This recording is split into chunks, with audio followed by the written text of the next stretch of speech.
नमस्कार मैत्रिणींनो, kitchen cloud आहे अशामध्ये तुमचं स्वागत आहे। आज मी शेअर करत आहे कारल्याच्या सालाची चटणी।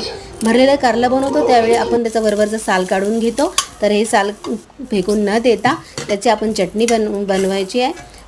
थोड्याशा तेलामध्ये एक कांदा कलसून घ्यायचा, हिरवी मिरची कलसून घ्यायची आहे, लसूण कलसून घ्यायचा आहे तेलामध्ये, आणि थोड्याशाच तेलामध्ये हे जे साल आहे ते कलसून घ्यायचं आहे, आणि त्याच्यामध्ये चिंच थोडी ॲड करायची आहे जेणेकरून ती नरम होते। आणि हे सगळं साहित्य थंड होऊ द्यायचं थोडंसं, आणि जिरा आणि सोपची जाडसर भरड करून घ्यायची।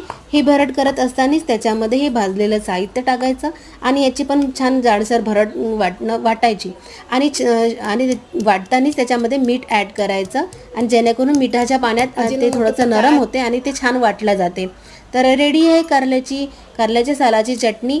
आणि कशी वाटली ते कमेंट्स करून सांगा, लाईक करा, शेअर करा आणि सबस्क्राईब करा। थँक्यू।